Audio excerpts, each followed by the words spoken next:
Whether you're aspiring to become a leader or you're in a new leadership role or you're an experienced leader, there are principles that we're going to teach that will elevate your leadership and your influence. So position yourself to hear every lesson. Hello, I'm Mike Moore, and welcome to the How to Win podcast. These podcasts are based off 2 Corinthians chapter 2, verse 14. It says, "Now thanks be unto God who always causes us to triumph in Christ." Listen, I'm so glad to have you with us today. We're in my leadership edition of the How to Win podcast. I want to inspire you. I want to motivate you. I want to assist you in going to another level in your leadership. I began some time ago a series entitled A Leadership Mentality. A leadership mentality. Proverbs 23:7 says, "As a man thinketh in his heart, so is he." In other words, as you think as a leader, that's the level that you're going to operate on. Now, listen at this statement. This has been my introductory statement throughout the series. Leadership effectiveness or ineffectiveness is a reflection of the leader's mindset. Leadership effectiveness or ineffectiveness is a reflection of the leader's mindset. This series is a comprehensive series, and we're attempting to get your thinking up, to cause you to think as a leader on a higher level. The 3 parts to this series is comprehensive. Part 1, we talked about foundation. Part 2, we talked about concepts, and we're in our 3rd and final part that we began our last episode entitled Attitude. This part is about attitude. And as I said in lesson 1, there are 2 sections to this part on attitude. In part 2, we're going to talk about kindness. But in this first section, we're talking about customer service. I've given this title, Leaders Who Get It. Leaders who get it. The theme of this first section is on customer service. I quoted author Mac Anderson in our first episode, and he said that customer service is not a department, it is an attitude. Leaders who get it. Are you a leader who gets it? Now, listen at this.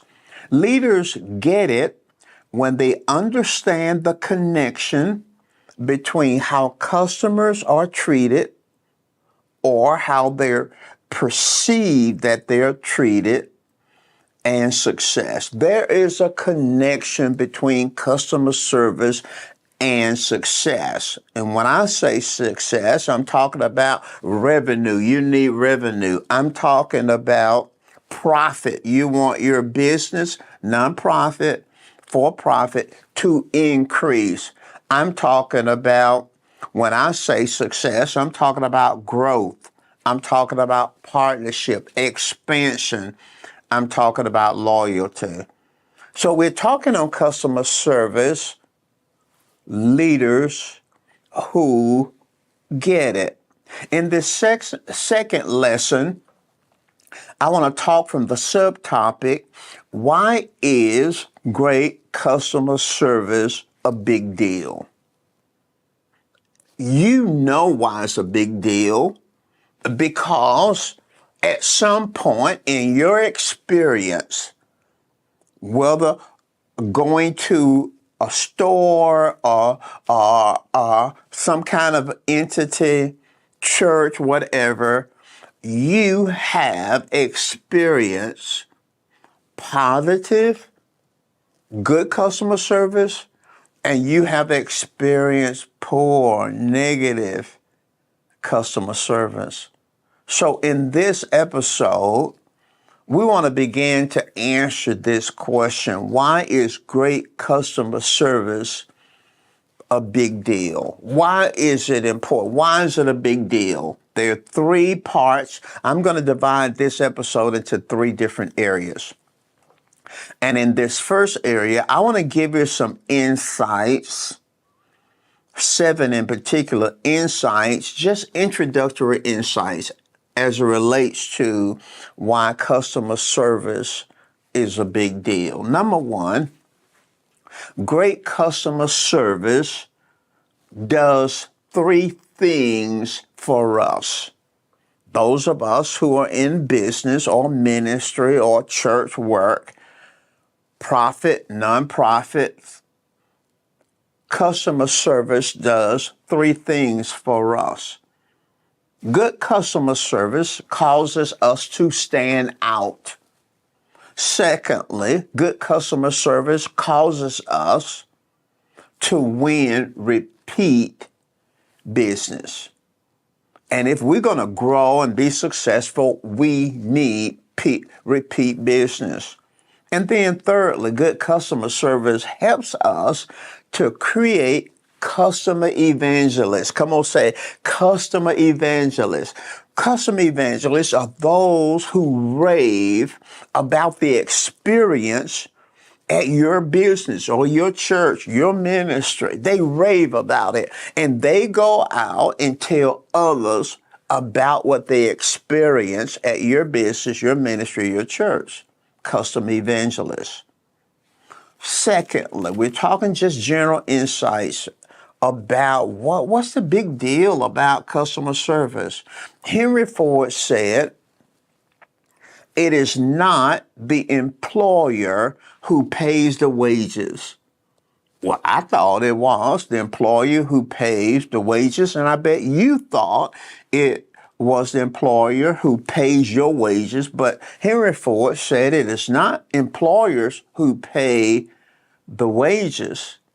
Employers only handle the money.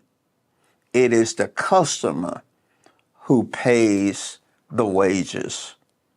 Henry Ford. Now, wouldn't it be grand and great and outstanding if every employee, every person connected with a business or a church or a ministry, and especially Well, it would be true in nonprofits, but you are working at a company. You get a pay, get a salary, you get a wage. Wouldn't it be wonderful if everybody at the business, you included, understand that it's the customer that's interacting with your business, doing business with your company, that's paying your wage? How would that enhance your view of the customer if you knew the customer was paying your wages? And that's true whether it's for profit, because think about it. Where is the money coming from that the employer uses to pay your wage? It's coming from the customers. Revenue that's coming in from the customer. Think about those of you that have employees at your church. Where is your employee? Where is that church getting the money to pay those people who are in full-time ministry? Where are they getting that money from? They're getting it from members, partners. They're getting it from visitors who give tithes and offerings. So it's true whether it's for profit or nonprofit. It is the customer that's paying your wages. Third, customers measure the quality of the organization by the quality of the customer service. That is profound.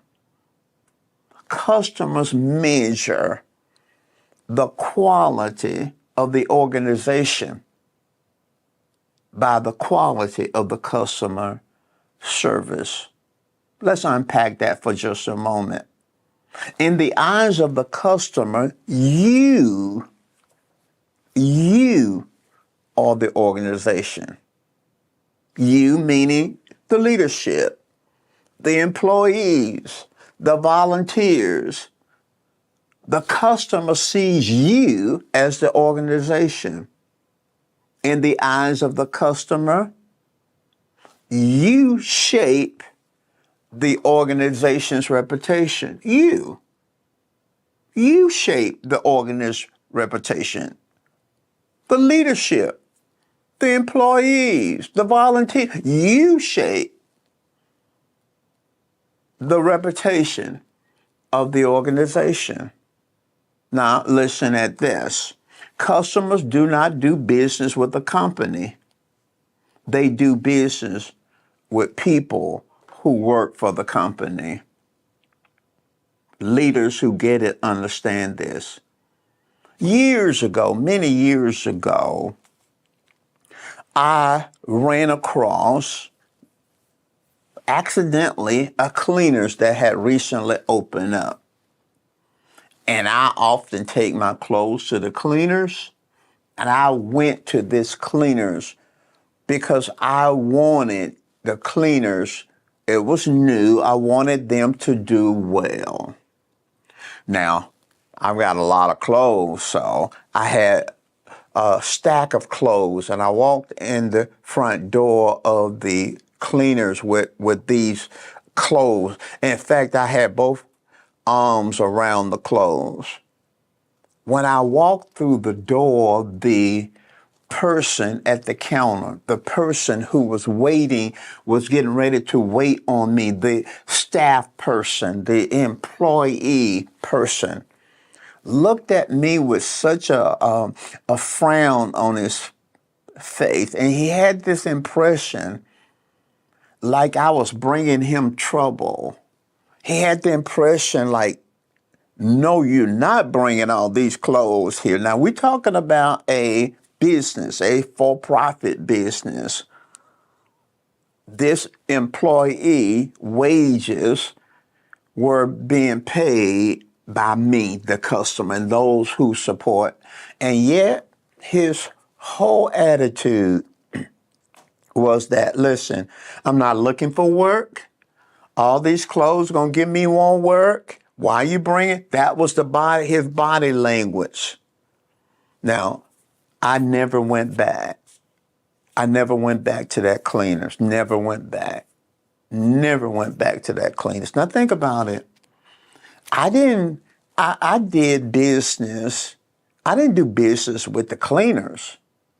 In my view, I did business with that employee because that employee really shaped the reputation of the business. So when I left and never came back, it was because of the lack of good customer service, because that's who I was interacting with. I wasn't interacting with the owner. I was interacting with the employee. So that's so very, very important. And leaders who get it understand that.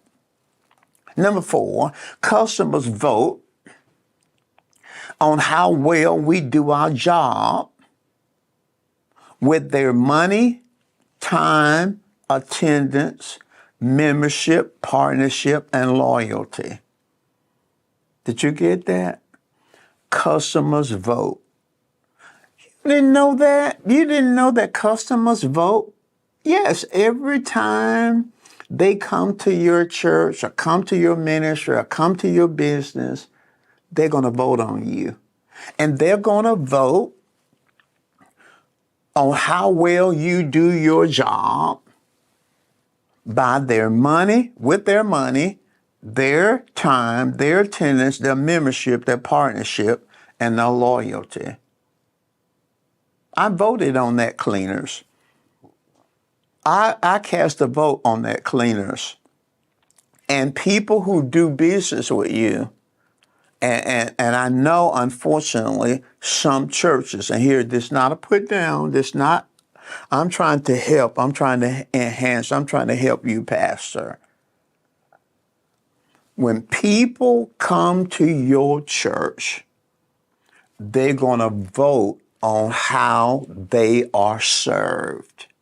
Now listen at number 5.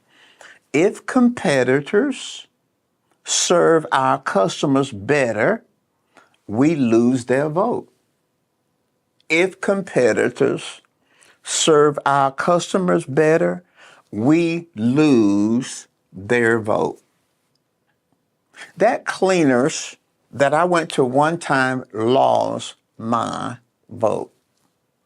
I go to a cleaners today in town, and I've been going to it now for a few years. I think it's one of the best cleaners in town.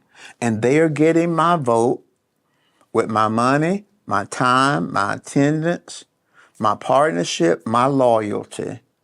I don't want to go anywhere else to a cleaners. Anybody ask me about it, I say that's a great. I'm a customer evangelist. They get repeat business from me. Why? I'm voting on the job that they are doing. Number 6, Sam Walton said something. These just introductory insights. Sam Walton said something. He said, we all have the same boss, the customer. We all have the same boss. All of us have the same boss, the customer. And he can fire us anytime he wants by deciding to buy somewhere else. Sam Walton says to all of us, profit, nonprofits, all of us leaders, we have a boss, and our boss is our customer, and they can fire us. And they can fire us anytime they want to by doing business with someone else, buying someone else, getting service from someone else. Listen, I fired that cleaners.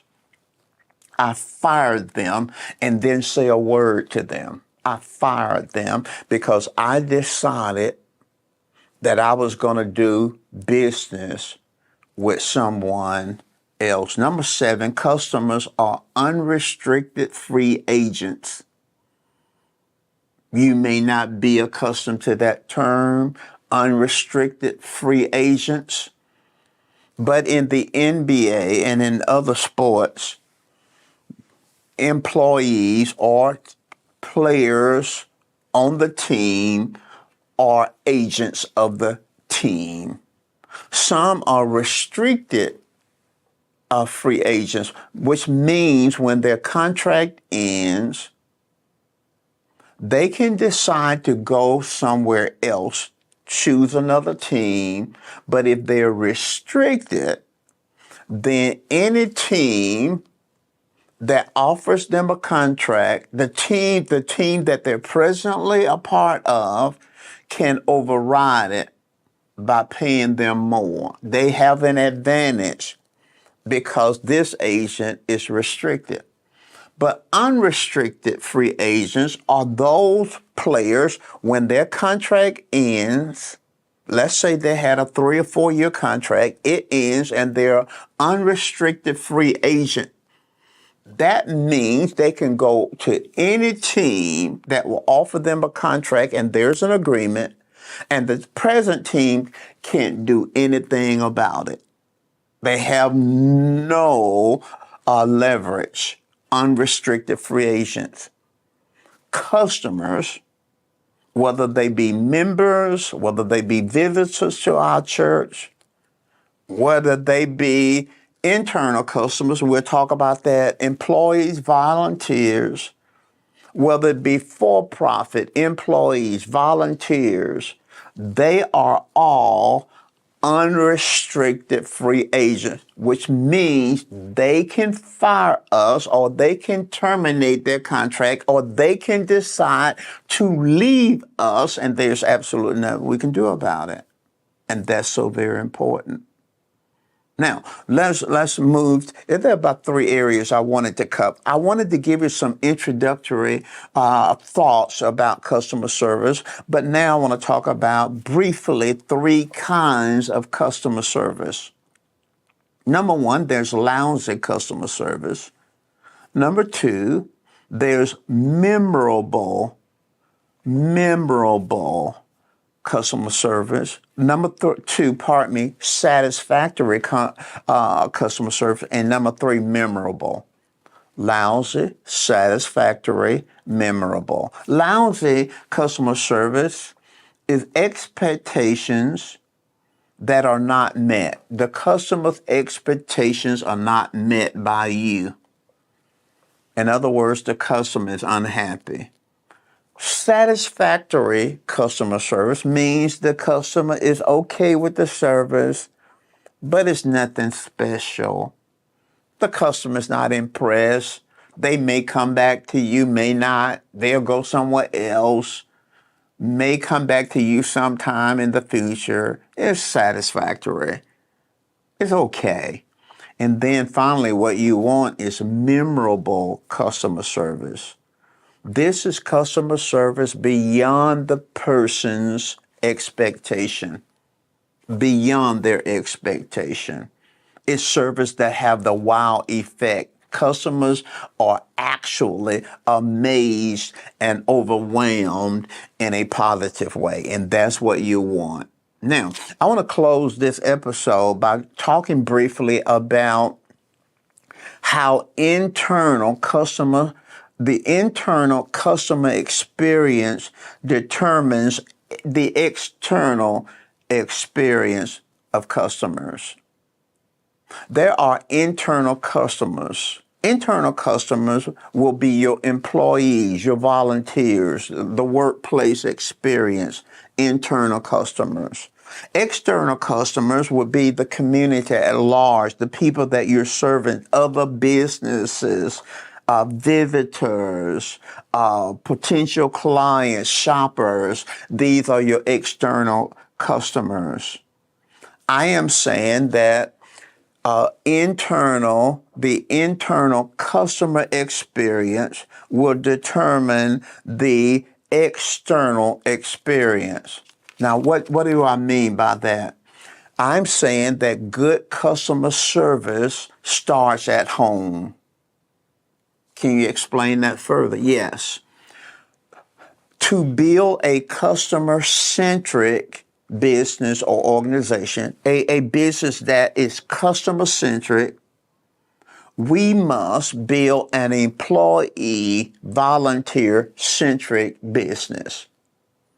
In order for our business to be customer-centric, then we have to make sure that we have a employee volunteer centric business. Can you unpack that further for me? Yes, we must treat our workers the way we want our workers, whether they be employees and volunteers, to treat our external customers. We must treat internally our volunteers and our workers the way we want them to treat our external customers. Now, here's a truth. The experience that we're asking them to provide for people that are external must be what they're experiencing internally. Why is that true? Because employees, volunteers, internal customers generally will treat others in a way that's consistent with how they're being treated or they perceive they are being treated. In other words, if you want your workers, your volunteers, your employees to treat others with respect and be helpful toward others and caring toward others and supportive toward others, then that's how we must treat our internal customers, our workers and volunteers, because the principle is they're going to treat others the way they're being treated or they perceive that they're being treated. In other words, we can say memorable customer service begins in and it moves out. Almost like the principle in Acts 1:8. In Acts 1:8, Jesus told them to begin in Jerusalem, in Judea, and then to Samaria, and then the uttermost part of the earth. In other words, good customer service begins on the inside, the internal employee volunteer work experience. It begins inside and it moves out. There are companies, and I'll close with this, that have a reputation of excellent rock star customer service. Apple, Southwest Airline, Ritz-Carlton Hotels, Nordstrom stores, Amazon.com, and I can vouch for Chick-fil-A. They really have a reputation of great customer service. So I want to ask this question as I conclude this episode. Your organization, your business, your church, your ministry, your nonprofit, your for-profit entity, do you offer and provide lousy customer service, satisfactory customer service, or memorable customer service? I trust that you're being blessed by this section. We're talking attitude in this, and in particular, we're talking about customer service, but we're not finished. We have another episode that we want to talk to you. I trust you're being blessed. I trust that you're being growing. Go back on YouTube, Mike Moore Ministry, and listen to the episode over.